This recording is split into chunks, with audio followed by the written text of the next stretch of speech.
What is going on, guys? As you guys can tell by the title, this is going to be a sort of follow-up on my most popular video. It's been my first video I put on YouTube, and it's at around 3,000 views. So I think it's pretty obvious that I should really do a follow-up, especially with the amount of comments I've gotten in the comment section below, basically asking me whether or not I should bulk first, whether or not I should cut first. So I figured it was extremely relevant, and I should definitely do a follow-up video on this. So that is exactly what we're going to be covering in this video. Hopefully in this video I can be more natural. I feel like I've gotten a lot more easygoing on camera, and I'm able to really articulate a lot easier and a lot better. But the purpose of this is really just to give you guys some sort of guidelines, some sort of basis on how you can approach your situation, whether or not you should bulk first, whether or not you should cut first. And I'm basically just going to give you guys a couple situations, couple general situations and guidelines that along with the previous video that you can apply, and you can just approach it in the way that you feel would be right for yourself. So with that being said, let's get on with this video. Every morning when I wake up, money on my mind, go time to get kicked up. So if you haven't already watched my previous video, I highly suggest you do it, just because you might be sort of in a gray area, as I am talking about things I have talked about in that video. So if you do want to watch it, make sure you do. If not, you can carry on with this video. But there is something that I forgot to mention in that video. Maybe I was in a rush, maybe I was in a hurry, maybe I just forgot. But basically, it's one of the most important things that really goes into whether or not you should bulk first, whether or not you should cut first. And that is how long you have been training. Along with that, I feel like personally, this is also something that's extremely important, and that is whether or not you have ever been at a low body weight or a low body fat before. First, let me address the first point, and that is how long you have been training. So if you have been training for over a year, you are considered an intermediate lifter in my books. And if that means if you have been doing it properly, right? If you are just a beginner and you are skinny, right? So you are skinny, you're lean, you're basically, you might say healthy or underweight, but you are skinny fat. At that point, I would tell you to bulk, okay? But on the opposite side of the spectrum, if you are overweight and you are a beginner, I would tell you to cut.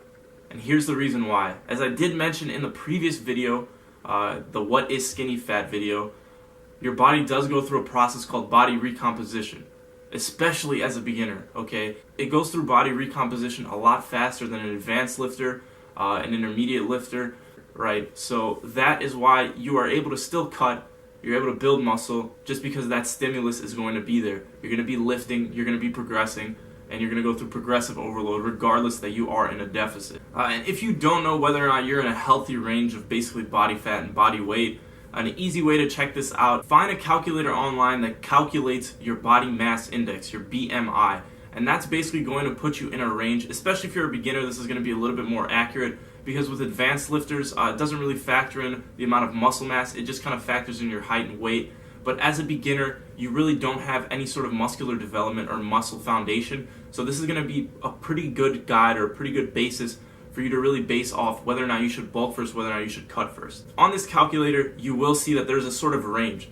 And if you are in the normal to underweight range, I suggest you bulk, okay? If you are in the overweight range, I suggest you cut, for obvious health reasons, okay? I feel like a lot of beginners get so caught up in the whole bulking and cutting and bulking and cutting that they don't really understand that even though you are a beginner, you still can gain muscle while you are in a deficit, especially if you are overweight, okay? Because you already have a surplus amount of weight on you, you have a surplus amount of body fat, and you have a lot of energy, right? You have a lot of energy that needs to be used up, and you can convert that to muscle. So don't worry about constantly being in a bulk, because unless you're an advanced or an intermediate lifter, you don't have to be in a bulk all the time to build muscle. You can build muscle while in a deficit. So don't get obsessed with this whole bulk cut, especially if you are a beginner. With that being said, if you are skinny, and if your body mass index is telling you that you are underweight, I suggest you bulk, like I said before. If you are overweight, and it says that on the thresholds that it gives you,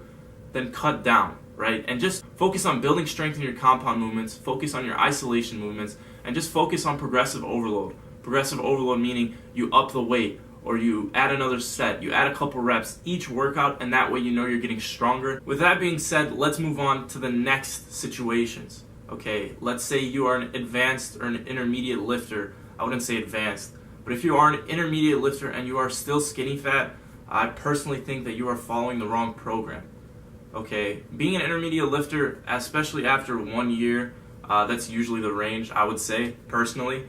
If you are still skinny fat after that range, you are not following the proper program, you are not doing the proper exercises, you are not overloading the muscles to allow them to grow, to allow them to develop, and by doing so, you're not allowing muscular development, and that is why you're still skinny fat. For you to be skinny fat, you basically lack the muscular foundation and you have a high body fat percentage because of that lack of muscular foundation, regardless of your weight. So if you are following a training program that hasn't transformed you in a year, I'm not telling you a complete, awesome transformation. It can be completely subtle, but if you're still sort of skinny fat after that whole year, I personally feel like you are not following the proper protocol or the proper program. Alright, just like I stated in a previous video, how often should you train a muscle or a body part? I suggest you guys watch that video if you guys are on a bro split or if you guys are on some sort of split that is not giving you guys results.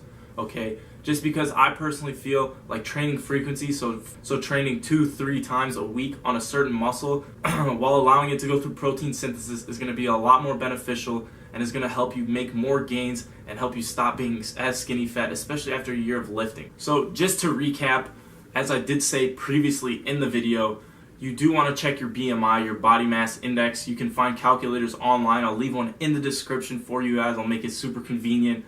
Body fat percentage, just like in the previous video, is extremely important, and how long you have been training is extremely important as well, right? Because if you have been training for over a year and you're still skinny fat, you're following the wrong protocol, in my opinion. If you are a beginner, you can either cut or you can bulk, depending on whether or not what the BMI says, what your body fat percentage is, and how you think you look in the mirror, in pictures and stuff like that, and how you feel about yourself, right? So if you are overweight, I suggest you cut. If you are underweight, I suggest you bulk, okay? And that is very basic, it should be very easy to understand, and you will see by those numbers, you can make the comparison, and you can just go about it how you feel, okay? So I hope that answers your guys' questions. And one thing I did forget to mention is this. If you are overweight, okay, and you want to bulk because you think you need to gain more muscle, don't do that, okay? Because it's just going to snowball effect. You're going to push your body even further. You're going to be in a more unhealthy state, and it's not going to benefit you. You are already in a surplus. You already have a lot of weight that you can convert into muscle, and you can even convert muscle while you are cutting because you are a beginner. Even as an intermediate lifter, if you do have a lot of weight on you, there have been cases where people have gained muscle, gained strength while they have been cutting. With that being said, guys, that is the video. Hopefully it answered your guys' questions in the previous video, the what is skinny fat video. And you guys have made it this far already. You guys might as well like the video and follow me on my social media so we can interact. And I will catch you guys in the next one.